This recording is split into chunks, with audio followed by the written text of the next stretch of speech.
Hello everyone.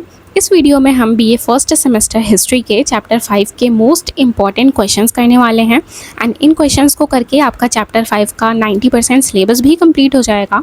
जो Hindi medium के students हैं वो भी इस वीडियो को आराम से देख सकते हैं। एक्सप्लेनेशन पूरा हिंदी में होगा, ऑल्दो आंसर्स जो हैं वो इंग्लिश में लिखे हैं, लेकिन आप समझकर अपनी लैंग्वेज में आंसर्स आराम से लिख सकते हैं। तो चलिए शुरू करते हैं। इस चैप्टर का नाम है territorial expansion and rise of Magadh. इसके पहले वाले चैप्टर को हमने ख़त्म कहाँ पे किया था? द लेटर वैदिक एज पे ख़त्म किया था। आपको याद होगा तो उस टाइम पे क्या था, जो छोटे छोटे ट्राइबल ग्रुप्स थे उन्होंने धीरे धीरे किंगडम्स में रहना शुरू कर लिया था। पहले ऐसे ही ट्राइबल ग्रुप्स में जंगलों में वो रहते थे, पर धीरे धीरे उन्होंने जो है अपना किंगडम बना के वहाँ ऑर्गेनाइज तरीके से रहना शुरू किया। उनके राजा भी होते थे गवर्न करने के लिए पूरे स्टेट को। ठीक है, तो ये चेंजेस वहाँ पे देखने को मिले थे। At the end of later Vedic age जो इंडिया था वो 16 ऐसे छोटी छोटी कंट्रीज़ में डिवाइड हो गया, जिसे महाजनपद कहते थे। महाजनपद मतलब कुछ नहीं होता है, इसका मतलब होता है बेसिकली कंट्री। जैसे आज की डेट में है इंडिया है, पाकिस्तान है, अफगानिस्तान है, सब अगल बगल में ही है लेकिन डिफरेंट कंट्रीज़ है ना। वैसे ही इंडिया में ही 16 अलग अलग राज्य थे, जैसे कि आप फोटो में देख सकते हैं। इसके बारे में भी हम पूरा डिटेल में आगे देखने वाले हैं, तो आपको ज़्यादा इसकी चिंता करने की ज़रूरत नहीं है। अब ये जो सारे 16 किंगडम्स हैं ये क्या चाहते थे? ये अपना एरिया बढ़ाना चाहते थे और सबसे ज़्यादा पावरफुल किंगडम बनना चाहते थे। ठीक है, तो एरिया बढ़ाने से पावरफुल किंगडम, ये भी मैं आपको एक्सप्लेन करती हूँ। तो हुआ क्या कि आयरन टेक्नोलॉजी जो है वो बहुत ज़्यादा बढ़ गई। लोग जो है आयरन से, लोहे से वेपन बनाना, टूल्स बनाना उन्होंने शुरू किया। अब आयरन के टूल से क्या करते थे, एग्रीकल्चर करना बहुत ज़्यादा आसान हो गया। पहले मैनुअली सब कुछ किया जाता था, तो बहुत धीमे धीमे काम होता था और सिर्फ जितने फैमिली के मेंबर्स हैं उनके खाने के लिए ही उपज हो पाती थी। लेकिन जब ये टेक्नोलॉजी आई, मतलब कि टूल्स वगैरह आयरन के बनने लगे, तो एग्रीकल्चर करना ज़्यादा आसान हो गया। ठीक है, इससे क्या होता था कि सिर्फ लोगों के खाने के लिए ही नहीं, इसके अलावा सरप्लस मतलब कि और ज़्यादा अनाज बच जाता था। तो इस वजह से जो राजा हैं उनको ज़्यादा टैक्स मिलता था। ज़्यादा टैक्स मिलता था तो उस टैक्स से वो बड़ी बड़ी आर्मीज़ इस्टेब्लिश करते थे, बड़ी बड़ी आर्मीज़ को मैनेज करते थे। और बड़ी बड़ी आर्मीज़ रहेंगी तो वो आराम से दूसरे को अटैक करके खुद ज़्यादा पावरफुल बन पाएंगे। तो ये पूरा इंटरकनेक्टेड था सब कुछ। ठीक है, so this marked the beginning of the age of imperialism. इसका क्या मतलब है? इम्पीरियलिज्म का मतलब क्या है? इम्पीरियलिज्म का मतलब है कि जो आपके पावरफुल राजा हैं, जिनके पास बड़ी आर्मी है, वो अपने से छोटे राजाओं को, जिनका एरिया कम है, जिनकी आर्मीज स्ट्रांग नहीं है, उनको डिफीट करके, उनको हरा के उनका जो एरिया है वो खुद में शामिल कर लेते थे और अपना एरिया बढ़ा लेते थे, अपना किंगडम बढ़ाते थे। तो ये जो पूरा प्रोसेस होता है इसे इम्पीरियलिज्म कहते हैं। तो ये इम्पीरियलिज्म इस टाइम के दौरान बहुत ज़्यादा बढ़ गया। इसके अलावा अगर आपको याद होगा तो मैंने लेटर वैदिक एज में आपको बताया था कि लोग जो है उस टाइम पे बहुत ज़्यादा यज्ञ करना, सेक्रीफाइस करना, एनिमल सेक्रीफाइस करना, पूजा पाठ करना बहुत ज़्यादा एक्सट्रीमली बढ़ गया। ठीक है, जो राजा थे वो बहुत बड़े बड़े, बहुत एक्सपेंसिव यज्ञ और सेक्रीफाइसेस करवाते थे खुद को बहुत ज़्यादा सुपीरियर दिखाने के लिए। तो ये सारी चीज़ें बहुत ज़्यादा बढ़ गई थी इस टाइम के दौरान पे। तो बहुत सारे ऐसे लोग थे जिनको ये चीज़ें पसंद नहीं आती थी। ठीक है, इतना एक्सपेंसिव और इतना ज़्यादा तीम झाम करके पूरा इतना लंबा प्रोसेस होता था पूजा पाठ करने का, तो बहुत लोगों को ये चीज़ पसंद नहीं आती थी। तो इससे जन्म हुआ श्रमण मूवमेंट का। श्रमण मूवमेंट क्या था? ये बेसिकली वेदास में जो भी आपके रिचुअल्स और सेक्रीफाइसेस, एनिमल सेक्रीफाइसेस, ये सब जो बात की गई हैं, इनको ये मूवमेंट रिजेक्ट करता था। इसके अलावा जब बहुत ज़्यादा पूजा पाठ होगा तो जो पूजा पाठ करवाने वाले ब्राह्मण प्रीस्ट होंगे उनको बहुत ज़्यादा सुपीरियर पोजीशन दे दी जाएगी। तो वैसा ही होता था इस टाइम के दौरान, जो आपके प्रीस्ट वगैरह थे उनको बहुत ही ज़्यादा सुपीरियर पोजीशन दे दी गई थी। तो श्रमण मूवमेंट जो है उस आइडियोलॉजी को भी रिजेक्ट करता था। ठीक है, कि इतने ज़्यादा रिचुअल करने की ज़रूरत नहीं है। ठीक है, इतना ज़्यादा किसी को सुपीरियर पोजीशन देने की ज़रूरत नहीं है, सारे लोग इक्वल हैं, ये बात करता था श्रमण मूवमेंट। और श्रमण मूवमेंट के ही अंतर्गत 63 नए सेक्ट का जन्म हुआ। सेक्ट मतलब क्या होता है? ग्रुप ऑफ पीपल जिनके डिफरेंट बिलीव और डिफरेंट आइडियोलॉजी हैं। ठीक है, तो इन्हीं 63 में जो 3 सबसे इम्पॉर्टेंट है, जिनका नाम आपने भी सुना होगा, वो है बुद्धिज़्म, जैनिज़्म, अजीविका। इसके अलावा बाकी सेक्ट बहुत ही छोटे छोटे थे तो उनको लोग उतना नहीं जानते हैं। बट ये अगर आपने बुद्धिज़्म, जैनिज़्म के बारे में थोड़ा बहुत सुना भी होगा तो आपने देखा होगा कि इनकी फ़िलॉसफी यही है कि सब इक्वल हैं। ठीक है, बहुत ज़्यादा रिचुअलिज़म की ये बात नहीं करता है। तो वही मेन मोटिव था श्रमण मूवमेंट का। तो इसके अलावा जो आपके 16 महाजनपद थे उनमें से एक महाजनपद था मगध। आपने अभी ध्यान नहीं दिया होगा, वो आगे मैं आपको बताऊंगी, बट आप इतना याद रखिए कि 16 महाजनपद में से एक महाजनपद मगध भी था। मगध जो है वो सबसे ज़्यादा मोस्ट पावरफुल एम्पायर बना, ठीक है। इसने बाकी सारे, जैसे मैंने बताया ना आपको कि ये लोग आपस में लड़ते रहते थे टेरिटरी के लिए कि दूसरे की हड़प लो, दूसरे को अपने में मिला लो, तो एट द एंड मगध ही वो राज्य था जिसने बाकी सारे 15 महाजनपद को कॉन्क्वेस्ट किया और खुद को सबसे ज़्यादा पावरफुल एम्पायर इस्टेब्लिश किया, ठीक है। लेकिन ये सारी जो चीज़ें हैं वो एकदम से अचानक से नहीं हुई, ओवर द ईयर्स हुई। एंड 3 डायनेस्टीज़ थी आपकी मगध की, हर्यंक, शिशुनाग और नंद डायनेस्टी। इनके अंडर में ही जो है ये मगध पूरा पावरफुल एम्पायर बना। तो यहाँ पे आपका इंट्रोडक्शन खत्म होता है और अब हम देखेंगे first question, which is describe the political condition of India in 6th century BC। मतलब कि आपका लेटर वैदिक पीरियड जब खत्म हुआ और महाजनपद का टाइम शुरू हुआ, उसके बीच का जो टाइम था वो था 6th सेंचुरी BC। तो उस टाइम के दौरान पॉलिटिकल कंडीशन इंडिया का कैसा था, ये क्वेश्चन पूछ रहा है, ठीक है। तो हम आंसर देखते हैं। तो इंडिया जो है उस टाइम पे कोई ऐसा नहीं था कि कोई सेंट्रल पावर है, एक पैरामाउंट पावर है जिसके अंडर पूरा इंडिया यूनाइटेड है, ऐसा नहीं था। मतलब पूरा इंडिया जो है छोटे छोटे बहुत सारे कंट्रीज में, बहुत सारे राज्य में डिवाइडेड था, ठीक है। हर राजा जो है अपने एरिया को, अपने किंगडम को गवर्न करता था और ऐसा नहीं था कि पूरा आज का जैसे भारत यूनाइटेड, ऐसा नहीं था। बहुत सारे छोटे छोटे राजा थे और उनकी बहुत सारी छोटी छोटी किंगडम थी। तो पूरा इंडिया छोटे छोटे बहुत सारे किंगडम्स में डिवाइडेड था। आई होप आपको समझ में आ रहा होगा। उस टाइम पे जितने भी स्टेट्स थे उनको 2 कैटेगरीज में डिवाइड किया जाता है। पहला है रिपब्लिकन या ओलिगार्किक स्टेट और दूसरा है आपका मोनार्कीज या महाजनपद। तो पहले हम रिपब्लिकन ओलिगार्किक स्टेट को डिटेल में देखेंगे। इसका मतलब क्या होता है? रिपब्लिकन का मतलब है कि जो लोग हैं वो अपने रूलर को खुद चूज करते हैं या इलेक्ट करते हैं। ओलिगार्किक में क्या होता है कि पावर किसी एक इंसान के पास नहीं रहती है, ग्रुप ऑफ नोबल फैमिलीज या चीफ के पास रहती है। अब मैं आपको कुछ इंपॉर्टेंट रिपब्लिकन स्टेट्स के नाम बताऊंगी, ये बहुत इंपॉर्टेंट हैं, ठीक है। एग्जाम में कई बार इनके नाम पूछे गए हैं, तो ये नाम प्लीज़ आप याद करिएगा अच्छे से। इसमें है आपका the Sakyas of Kapilavastu, the Bhaggas of Sumsara hill, the Bulis of Allakappa, the Kalamas of Kesaputta, the Koliyas of Ramagama, the Mallas of Pava, the Mallas of Kushinara, the Moriyas of Pipphalivana, the Videhas of Mithila and the Lichchhavis of Vaishali. इनमें से भी जो सबसे ज़्यादा इंपॉर्टेंट नाम है वो है द सक्यास ऑफ कपिलावस्तु और लास्ट वाला द लिछावीज ऑफ वैशाली। इनको याद करने के लिए, मतलब नाम तो आपको एक बार याद करना पड़ेगा, बट आप कोई भूलो ना, इसके लिए एक मैंने निमोनिक्स लिखा है। बहुत ज़्यादा अच्छा तो नहीं है, बट आपको ये याद करके थोड़ा याद रहेगा कि कौन कौन से थे, ठीक है। नेक्स्ट टाइप का जो स्टेट है वो है आपका मोनार्कीज या महाजनपद।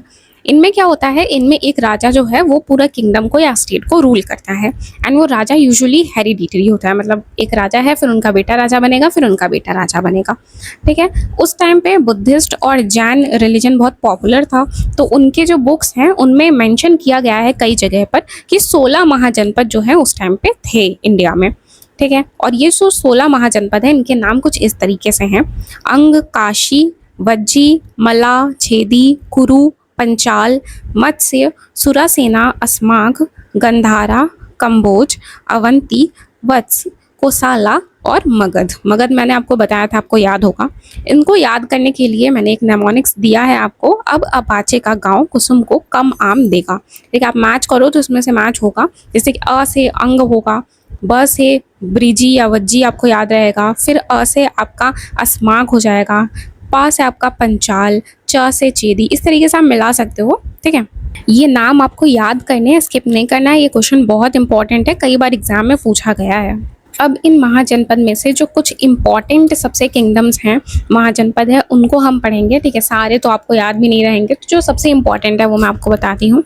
कोसाला सबसे पहला है, बहुत इंपॉर्टेंट है। इसके जो राजा थे प्रसेनजीत थे, ठीक है। ये कंटेम्पोरेरी ऑफ बुद्धा है, मतलब जिस टाइम पे बुद्धा थे, गौतम बुद्ध थे, उस टाइम पे एग्जिस्ट करता था ये वाला किंगडम। और ये लोग, मतलब ये जो किंगडम है ये मगध के राइवल थे, ठीक है, दुश्मन थे।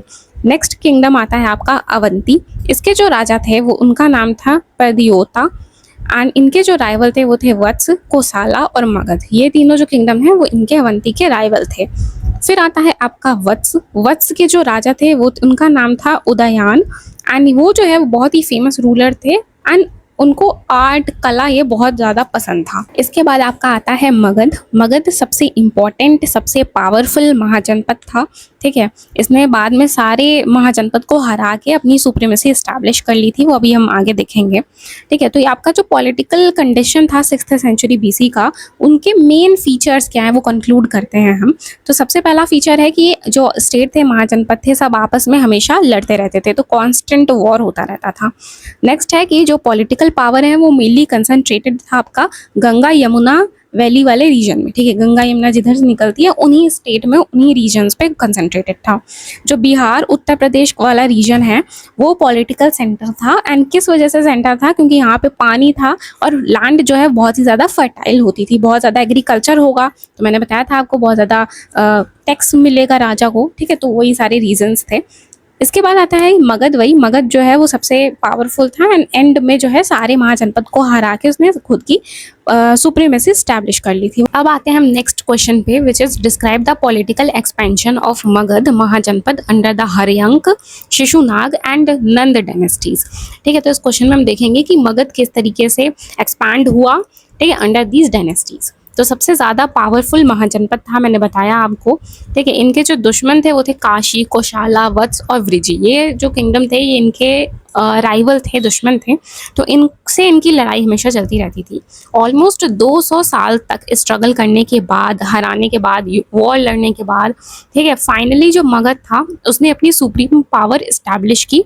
अब जो 3 डायनेस्टीज थी जिसने मगध महाजनपद को रूल किया उनके बारे में हम देखेंगे, क्योंकि ऑलमोस्ट 200 साल लग गए मगध को सब कॉन्कर करने में, तो ऐसा तो नहीं है कि 200 साल तक एक ही डायनेस्टी चलती रहेगी। तो पहली डायनेस्टी आती है आपकी Haryanka dynasty. And Haryanka dynasty के 2 राजा के बारे में हम यहाँ पे पढ़ेंगे। सबसे पहले हैं बिंबिसार। तो अब हम इनकी एक्सपेंशन पॉलिसीज देखेंगे कि इन्होंने मगध को बढ़ाने के लिए, किंगडम को बढ़ाने के लिए, एरिया को एक्सपेंड करने के लिए इन्होंने कौन सी पॉलिसीज फॉलो की थी।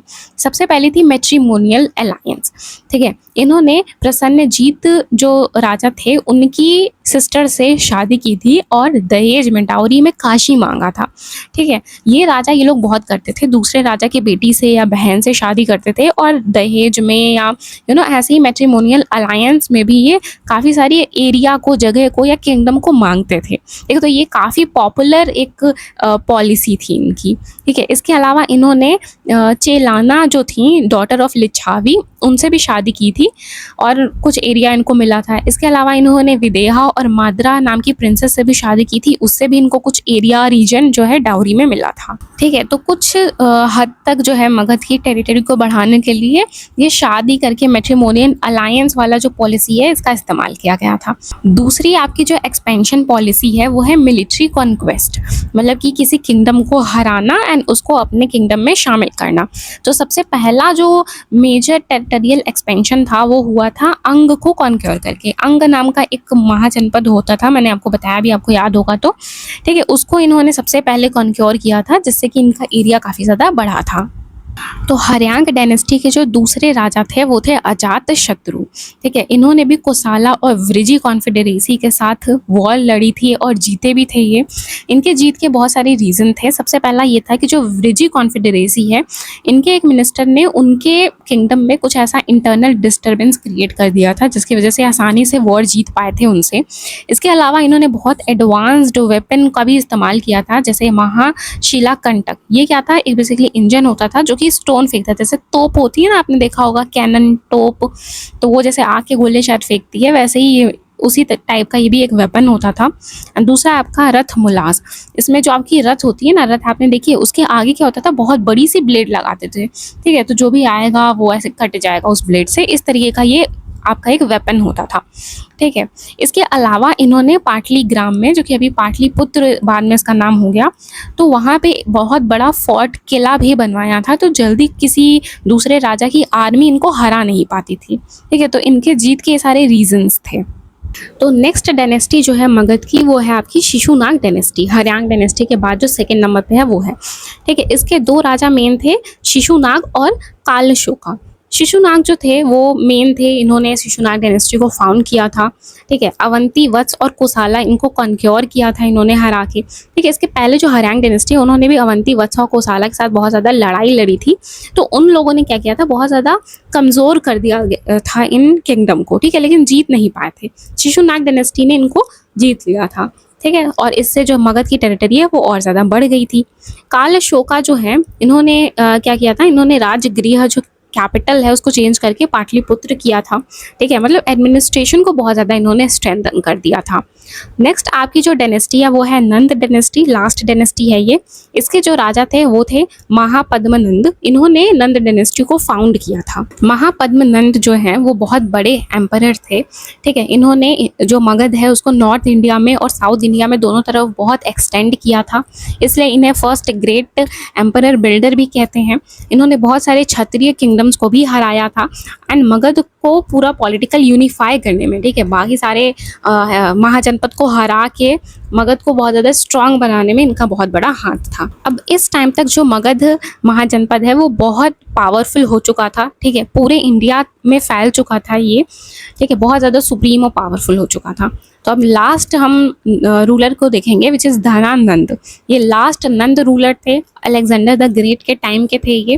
ठीक है, इन्होंने बहुत बड़ी आर्मी मेंटेन की थी, लेकिन धीरे धीरे जो है अनपॉपुलर हो गए थे क्योंकि ये बहुत ज़्यादा टैक्स लेते थे और इनका जो रूल था बहुत ही ज़्यादा हार्श था। ठीक है, लोग इनको बिल्कुल पसंद नहीं करते थे।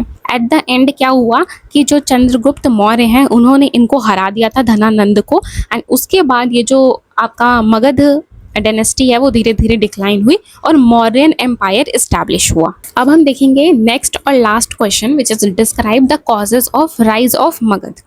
बहुत सारे महाजनपद थे, इनमें से मगध ही क्यों सबसे ज़्यादा पावरफुल बना, इसके क्या क्या रीज़न थे, क्या क्या कॉजेज थे, क्या क्या फैक्टर्स थे, वो सब हम देखेंगे। तो सबसे पहला जो फैक्टर है वो है ज्योग्राफिकल फैक्टर, मतलब कि मगध लोकेटेड कौन सी जगह पे था। ठीक है, तो अगर आप मैप में देखोगे तो जो मगध है वो गंगा रिवर के वाली रीजन में, आसपास वाली रीजन में लोकेटेड था। ठीक है, अब जहाँ पे पानी होता है ना वो काफ़ी इंपॉर्टेंट हो जाता है, क्योंकि सिर्फ पानी पीने के लिए नहीं ज़रूरी होता है, किंगडम के लिए ज़रूरी होता है कि उससे आप ट्रेड कर सकते हो आसानी से। ठीक है, ज़्यादा ट्रेड हो सकता है तो ज़्यादा पावरफुल होगा आपका किंगडम। ठीक है, कम्युनिकेशन ईजी हो जाती है, मतलब कि बहुत व्हीकल तो नहीं होते थे उस टाइम पे, तो ज़्यादातर ट्रैवलिंग जो है वो कैसे होती थी, रिवर के थ्रू होती थी, बोट के थ्रू होती थी। ठीक है, तो अगर कोई रिवर रहेगी तो आप आसानी से ट्रैवल कर सकते हो कहीं पे। इसके अलावा ये नेचुरल डिफेंस का भी काम करती थी, मतलब कि कोई आर्मी आ रही है, ठीक है, अगर लैंड होगा तो डायरेक्ट आके अटैक कर देगी, जल्दी आपको पता नहीं चलेगा, आप प्रिपेयर नहीं हो पाओगे। लेकिन जो अगर रिवर बड़ी सी रहेगी आपके किंगडम के आगे, तो अगर कोई आर्मी आ भी रही है तो आपको पहले ही पता चल जाएगा उनको रिवर क्रॉस करने में कितना टाइम लगेगा। ठीक है, इतना ज़्यादा टाइम लगेगा तब तक आपको पता चल जाएगा कि कोई आर्मी आ गई है। तो इस वजह से ये सारे जो रीजन है वो काफ़ी इंपॉर्टेंट हो जाते हैं। इसके अलावा जो मगध की राजधानी थी, पहली राजधानी थी राजगृह, वो प्रोटेक्टेड थी 7 हिल्स से, मतलब उसके आसपास 7 पहाड़ियाँ थी। ठीक है, तो जल्दी कोई आके आक्रमण कर नहीं पाएगा, तो उससे प्रोटेक्टेड थी। तो ये कैसा फैक्टर है, एक आसपास पहाड़ी होना एक ज्योग्राफिकल फैक्टर ही तो है। इसके अलावा जो दूसरी मगध की राजधानी थी पाटलिपुत्र, वो भी काफ़ी ज़्यादा ज्योग्राफिकल फैक्टर से प्रोटेक्टेड थी। जैसे कि जो गंगा और सोन नदी हैं वो दोनों जहाँ पे मिलती हैं, कॉन्फ्रेंस होती हैं, वहाँ पे पाटलिपुत्र लोकेटेड था। ठीक है, तो बड़ी सी नदी जब सामने होगी तो जल्दी कोई अटैक करने नहीं आ पाएगा, तो ये भी एक नेचुरल डिफेंस का काम करती थी। तो ये सारे पॉइंट क्या हैं, ये सारे पॉइंट आपके ज्योग्राफिकल फैक्टर्स ही तो हैं। दूसरा फैक्टर आपका आता है इकोनॉमिक फैक्टर। तो मगध जिस जगह पे लोकेटेड था वहाँ की लैंड जो है वो बहुत ज़्यादा फर्टाइल थी, गंगा रिवर के आसपास है तो फर्टाइल ही होगी, तो फर्टाइल लैंड से बहुत ज़्यादा खेती बाड़ी होती थी, एग्रीकल्चरल प्रोड्यूस बहुत ज़्यादा होता था। जितना ज़्यादा एग्रीकल्चर होगा उतने ही ज़्यादा टैक्स मिलेगा किसको, राजा को। ठीक है, ज़्यादा से ज़्यादा इनकम होगी राजा की, टैक्स मिलेगा, तो वो बहुत बड़ी पावरफुल आर्मी मेंटेन कर सकते हैं। ठीक है, एंड इसके अलावा आसपास जो जंगल थे वहाँ से टिम्बर भी मिल जाती थी, लकड़ियाँ मिल जाती थी कंस्ट्रक्शन के लिए, हाथी मिल जाते थे आर्मी के लिए। इसके अलावा इनके आसपास के रीजन में आयरन ओर काफ़ी मिलता था। ठीक है, तो आयरन ओर से ये अच्छे वेपन्स बना सकते थे, टूल्स बना सकते थे, जिससे कि ट्रेड भी बढ़ेगा और मिलिट्री स्ट्रेंथ भी बढ़ेगी। नेक्स्ट आता है आपका कल्चरल फैक्टर। कल्चरल फैक्टर में क्या था कि जो मगध आपका एम्पायर था ये आर्यन और नॉन आर्यन दोनों आइडियोलॉजीज़ को काफ़ी सपोर्ट करता था। ठीक है, जो ब्राह्मणिकल इन्फ्लुएंस है वो बहुत ही वीकर था। मतलब ऐसा नहीं था कि जो ब्राह्मण है, जो प्रीस्ट है, उनको एकदम ज़्यादा सुपीरियर दे दिया कि ये सबसे बड़े हैं, बाकी सब एकदम छोटे, ऐसा नहीं था। ये लोग काफ़ी ज़्यादा लिबरल थे। ठीक है, हर रिलीजियस बिलीफ को, हर कल्चर को ये लोग एक्सेप्ट करते थे। एंड ये क्यों इतना ज़्यादा इंपॉर्टेंट हो जाता है? ये इसलिए इंपॉर्टेंट हो जाता है कि आप जितना ज़्यादा लोगों के कल्चर को एक्सेप्ट करोगे उतने ही ज़्यादा लोग आपके किंगडम को सपोर्ट करेंगे। ठीक है, अगर आप एक आइडियोलॉजी लेके बैठ जाओगे कि हम तो यही करेंगे, बस बहुत हो गया, तो बहुत ज़्यादा लोगों का आपको सपोर्ट नहीं मिलेगा। ठीक है, तो यही हुआ। इसके अलावा इस टाइम पे जैनिज़्म और बुद्धिज़्म जैसे रिलीजन ओरिजिनेट हुए जो कि लिबरल आइडियोलॉजी को काफ़ी सपोर्ट करते हैं। ठीक है, इन रिलीजन के बारे में अगर आप पढ़ोगे तो आपको पता चलेगा कि बहुत ज़्यादा ये उस चीज़ को नहीं मानते हैं कि कोई बहुत सुपीरियर है। जैसे हिंदू रिलीजन में ऐसा होता है कि ये ब्राह्मण बहुत सुपीरियर हैं, ठीक है, शूद्र हैं, वो ज़्यादा सुपीरियर नहीं है, ठीक है, इन्फीरियर है। तो जैनिज़्म बुद्धिज़्म में बहुत ही इक्वलिटी और लिबरलिज्म की बात की गई है, और इस टाइम पे ही ये रिलीजन डेवलप हुए तो लोगों के मन में ये इक्वलिटी और लिबरलिज्म की भावना ज़्यादा थी। ठीक है, नेक्स्ट पॉइंट, लास्ट पॉइंट और सबसे इम्पॉर्टेंट पॉइंट आता है आपका role of powerful rulers. Magadha जो आपके एम्पायर था उसमें बहुत सारे पावरफुल रूलर्स थे। ठीक है, अगर कोई रूलर पावरफुल नहीं होगा तो फिर उस एम्पायर को बड़ा करने का सोचा भी नहीं जा सकता है। मगध में बिंबिसार, अजातशत्रु, शिशुनाग, महापद्मनंदा नाम के बहुत सारे बहुत इम्पॉर्टेंट और बहुत पावरफुल रूलर हुए थे। इन सारे रूलर्स ने डिफरेंट पॉलिसीज़ के थ्रू जो मगध का टेरिटोरियल एक्सपेंशन है उसको करने में बहुत हेल्प करी थी। इन राजाओं की वजह से ही मगध इतना पावरफुल बन पाया और पूरे सारे महाजनपदों को हरा के सबसे ज़्यादा सुप्रीम किंगडम बना। तो यहाँ पे आपका चैप्टर तो ख़त्म हो जाता है। नेक्स्ट चैप्टर जो है वो आपका मौर्यन एम्पायर है। ठीक है, बहुत लोगों को मगध और मौर्यन एम्पायर में बहुत कन्फ्यूजन होती है, बहुत लोगों को लगता है ये सेम ही चीज़ है, तो वो कन्फ्यूजन मैं यहाँ पे दूर करती हूँ। नेक्स्ट चैप्टर जब हम पढ़ेंगे तो हम मौर्यन एम्पायर के बारे में पढ़ेंगे, ये कन्फ्यूजन वाला अभी क्लियर कर देते हैं। ठीक है, तो मगध के बारे में तो हमने देखा, अभी हम आपको रिवाइज़ करवा देती हूँ मैं फटाफट। तो 16 महाजनपद थे, उनमें से एक महाजनपद जो था मगध था, सबसे इंपॉर्टेंट, सबसे पावरफुल था। मैप में लोकेशन आपने देखी ली कि कहाँ पे था। हर्यांग डायनेस्टी में जो है इसकी शुरुआत हुई थी। ठीक है, इसके अलावा शिशुनाग और नंद डायनेस्टी में काफ़ी ज़्यादा एक्सपांड हुआ था और पावरफुल बना था। ठीक है, by the time of Nand dynasty जो मगध था वो बहुत ज़्यादा पावरफुल बन चुका था। ऑलमोस्ट सारे जो आपके महाजनपद थे उनको हरा चुका था एंड पूरे इंडिया को यूनिफाई कर चुका था। मतलब पूरा इंडिया एक ही रूलर ये नंद डायनेस्टी के अंडर में आ चुका था। ठीक है, तो ये सिचुएशन थी उस टाइम पे। अब हम देखते हैं मौर्यन एम्पायर। तो मौर्यन एम्पायर जो था वो मगध के फाउंडेशन पे ही बना। बेसिकली जो मौर्यन एम्पायर के रूलर थे चंद्रगुप्त मौर्य, इन्होंने मगध के रूलर नंदा को हरा दिया और हरा के पूरा का पूरा जो मगध था वो क्या कर लिया, कॉन्कर कर लिया, जीत लिया। और पाटलिपुत्र उनकी जो कैपिटल थी उसको खुद की कैपिटल डिक्लेयर कर दी। तो इन्होंने कुछ नया नहीं ऐसे इस्टेब्लिश किया, इन्होंने बेसिकली मगध को हराया और हराने के बाद जो पूरा मगध था उसको कॉन्कर करके उसको नाम दे दिया मौर्यन डायनेस्टी का। इसके बाद मौर्याज ने क्या किया, जो मगध की टेरिटरी उतनी थी जितनी इन्होंने जीती थी उसको और ज़्यादा एक्सपांड कर दिया। ठीक है, बहुत ज़्यादा एक्सपांड कर दिया और इस तरीके से पहला फर्स्ट लार्ज स्केल एम्पायर जो है क्रिएट किया। अब मौर्यन एम्पायर को एम्पायर और मगध डायनेस्टी को किंगडम या डायनेस्टी क्यों बोला गया है वो हम देखते हैं। तो जब मौर्याज ने मगध को कॉन्कर किया उसके पहले मगध बहुत पावरफुल तो था लेकिन सिर्फ नॉर्थ इंडिया को ही कंट्रोल करता था। ठीक है, लेकिन जब मौर्याज ने, चंद्रगुप्त मौर्य ने मगध को जीता उसके बाद उन्होंने इसकी जो टेरिटरी है उसको और ज़्यादा एक्सटेंड किया। ठीक है, और ज़्यादा एक्सपांड किया। तो north India, north west region और डेक्कन मतलब साउथ का जो रीजन है, कुछ रीजन को छोड़ के ये पूरा ऑलमोस्ट इंडिया को एक ही एम्पायर के अंदर इन्होंने ला दिया। ठीक है, तो एम्पायर जो होता है वो बहुत बड़ा टर्म होता है जब आप पूरे कंट्री को ही कॉन्कर कर लो। ठीक है, और किंगडम और डायनेस्टी बहुत छोटा वर्ड होता है, मतलब किसी एक स्पेसिफिक एरिया को ये दर्शाने के लिए होता है, इसलिए ऐसा बोला गया है। So that is it for today. Thank you so much for watching and all the very best for your exams.